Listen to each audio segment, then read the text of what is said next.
Yo, it's your boy from their Madden video.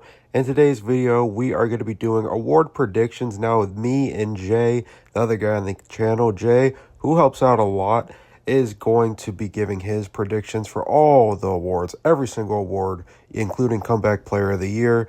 But before we go ahead and get into our picks, make sure you guys go and leave a like and subscribe. Comment down below what kind of videos you guys would like to see. If you guys enjoy talking about the NFL, or if you guys enjoy Madden 26 rebuilds, I highly recommend you guys subscribe. All right, now let's go ahead and get right into this, starting off with Jay. And I'm going to try my best to defend his picks. I don't think any of them are really unreasonable, but I will do him a solid. I will give him the benefit of the doubt for all of his picks since he is not here to defend himself. So, the Super Bowl champion, Jay's got the Baltimore Ravens. I think that's not really that far-fetched. It's just the AFC is a very hard conference to win when it comes to playoff time, considering the Kansas City Chiefs, even though they have been not quite as powerful as they once were, they still easily have the chance to be. I mean, I know everyone says Patrick Mahomes gets a lot of glaze, and yes, he does by a lot of announcers, but there's a reason he does, and he's really good at football, and Andy Reid is a really good coach, and Travis Kelce is definitely a top 5 tight end of all time. So, yeah, the Baltimore Ravens, they could easily have a Super Bowl right now if they probably weren't in the AFC, let's be honest. So, and it kind of depends on Lamar. A lot of people say Lamar's a playoff choker. We saw last year he had some pretty good games in the playoffs. So, for the MVP pick from Jay, he's going to pick Joe Burrow. And I don't know if Jay quite wants me to tell you this or not, but I'm going to tell you guys anyway. He originally told me Jaden Daniels, and then he told me last minute, no, Joe Burrow. And any of those picks would have been just fine in my opinion, but he went with Joe Burrow. He thinks Joe Burrow will be the guy, the face of the league next year. Now, he said Joe Burrow probably would have won it last year if the Bengals were, actually decent. And I think he definitely has a good opinion there. I think that's the reason Joe Burrow didn't win it, because it probably should have went Joe Burrow, Lamar Jackson, then Josh Allen. Not that Josh Allen had a bad year by any means. I just think Lamar had a better single season. So, Joe Burrow, not really a lot of explaining needing there. I mean, he already proved he can win an MVP or be very close because he technically didn't get it. But he already proved that he can be right there around one of the guys. Coach of the Year, he's got Pete Carroll. Now, I know Jay is a big fan of the Geno Smith signing that the Las Vegas Raiders did this offseason. Me, I think it's kind of mid. I think they got a middle-aged quarterback who's around middle of the pack. I mean, it's just nothing really to hoot and holler about. But Jay does love how efficient Geno Smith is with the football, and I will give him that. Geno Smith is very efficient, and he's reuniting with his old head coach.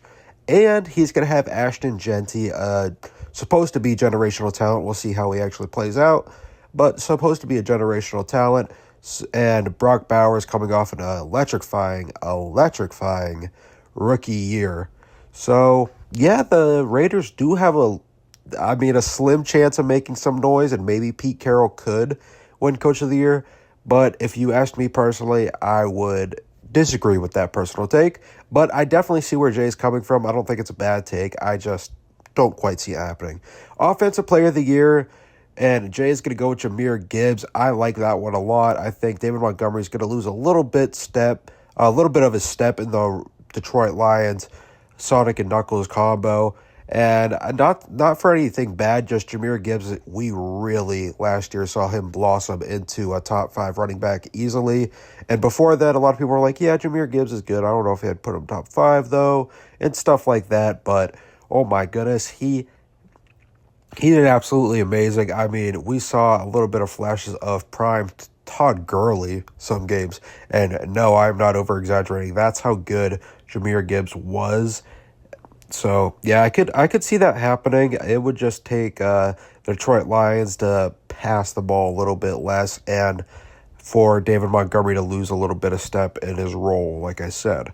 But definitely could easily happen. Defensive Player of the Year, Jay is going to pick Nick Bosa. I think that could easily happen. I think the 49ers lost a lot on their defense, and who is going to shine when you lost a lot of people, your biggest, highest paid superstar, Nick Bosa. I think that has definitely got a good chance of hitting. And then Offensive Rookie of the Year, Jay's going to go with Ashton Genty. And then Defensive Rookie of the Year, Abdul Carter. Ashton Genty, not a whole lot to say there. I mean, supposed to be a generational talent. Almost broke Barry Sanders' college record. Abdul Carter, not a whole lot to say there either. The first defensive player taken in the draft, I guess, other than Travis Hunter, technically. Travis Hunter. But, yeah, Abdul Carter's still really good on a pretty solid Giants defense that not a lot of people think about. And then comeback player of the year, Christian McCaffrey, and I think Christian McCaffrey could easily win comeback player of the year if he just stayed healthy for a full year. Now we're going to go on to my picks. And for the Super Bowl, I got the Buffalo Bills. It's kind of the same case with the Kansas City Chiefs, or with the Baltimore Ravens. The Bills would have a Super Bowl by now, most likely, if they weren't in the same conference as the Kansas City Chiefs. That is how dominant the Chiefs have been in the AFC. They're pretty hard to beat, and Josh Allen is actually a pretty good playoff performer. Just unfortunately, his defense has kind of sold him in the past. Now, it's not been every game the defense has sold him, so you can't do 100% blame the defense for everything, but it is a solid 95% probably. So, yeah, I think Bills fans, and that's the thing, they historically, or in the past 10 years, have had a pretty solid defense. It's just in the clutch, the Bills' defense has been bad. All right, the MVP I'm going to go with Lamar Jackson. Kind of, I mean, that's as basic as it can get. I think Lamar Jackson, Josh Allen, and Joe Burrow are the top 3 MVP odds. If I had to look at like a casino and they had the money odds, I feel like those would be the top 3. Lamar Jackson, I just think, obviously, he's really good at football, and I just think he's going to have another great year. I mean, it's just really that simple. Lamar Jackson, I just think he's going to continue to do Lamar Jackson things. That'd make it his 3rd MVP, and that would be 3 MVPs before he even reaches the age of 28, which is very impressive. I don't know. That might be an NFL record. 3 MVPs before the age of 28. I don't know if that's quite an NFL record, but I know that'd be pretty close to being one. Coach of the year, I'm going to go with Ben Johnson. I mean, the writing is all on the wall for Caleb Williams and the Bears. They had one of the best off seasons, I think, in the past 5 years. That's how great it was.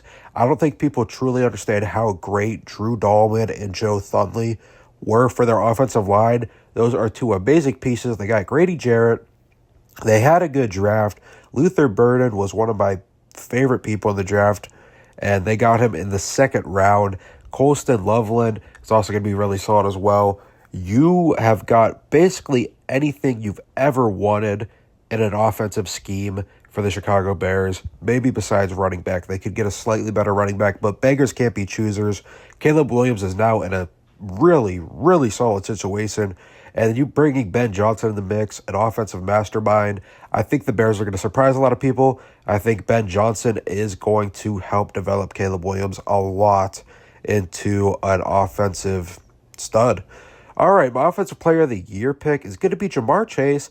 Pretty bland pick again. I'm picking a lot of favorites if I'm being honest, but it's what I see happening. So Jamar Chase was 2nd in offensive player of the year voting last year, I believe. Obviously, Saquon won it, and a lot of people are saying Jamar Chase should have won it over Saquon. I'm going to be real with you. If you said that, you don't know ball. Obviously, Jamar Chase was amazing, the best receiver last year. But Saquon, that was like a top 5 running back season ever, almost. At least top 10 running back season ever. So, yes, that should have been Offensive Player of the Year. Saquon definitely deserved it. But Jamar Chase, I'm not discrediting him whatsoever. Very amazing talent, very explosive guy. You throw it up to him, it don't matter. There was a good chance he's coming down with the ball. My defensive player of the year pick is going to be Myles Garrett. Now, he won it 2 years ago, and a lot of people said T.J. Watt should have won it over him. I think it's kind of a dime a dozen. I could see either of them winning it.